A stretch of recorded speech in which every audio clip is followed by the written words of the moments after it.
আমি এখন আছি হচ্ছে সবজির হাটের সামনে। তো আমি রবিবার করে সবজি হাট করতে আসি।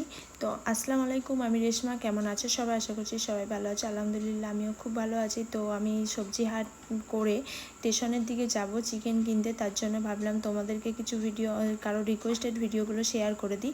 এক ভাই আমাকে কমেন্ট করে যে শাহজাহান বুক হাউসের যে আশেপাশের গলিগুলো আছে সেগুলোর ভিডিও দিতে। তো এই দিক দিয়ে যাচ্ছিলাম বলে ভিডিওটা তুলে দিলাম।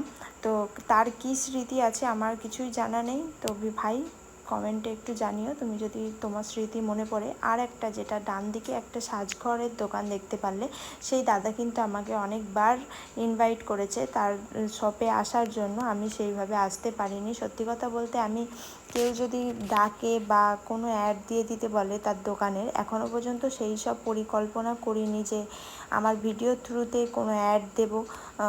ভবিষ্যতে দেখা যাবে, সেরকম আমার ভিউজ বাড়লে আরও বাড়লে আর সেরকম ফলোয়ার্সের সংখ্যাও যদি বাড়ে, ভবিষ্যতে সেরকম অ্যাড দেওয়ার পরিকল্পনা করব। এখনও পর্যন্ত সেসব চিন্তাভাবনা করিনি, তার জন্য কারোর ডাকে যায় না।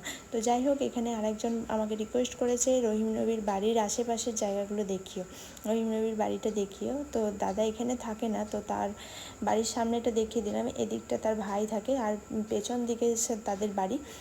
তো দাদা এখানে থাকে না, আর দাদার সাথে প্রায় মাঝে মধ্যে দেখা হয়ে যায়। তোমরা যদি রিকোয়েস্ট করো দাদাকেও আমার ভিডিওতে নিয়ে নিতে পারে।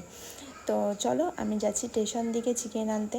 তো পুরোটাই আমি রাউন্ড করে ঘুরে এলাম। তো যাই হোক, চিকেনের দোকানে আমি এসে দাঁড়িয়ে পড়েছি। তো এখান থেকেই আমি সবসময় চিকেন নিই স্টেশনে। দাদা ভালো চিকেন দেয়। তো আজকের ব্লগটা আমার এতটুকুই ছিল। ভালো লাগলে একটা লাইক কমেন্ট শেয়ার করে দিও। দেখা হচ্ছে এরকমই কোনো রিকোয়েস্টেড ভিডিও নিয়ে। আল্লাহ হাফেজ।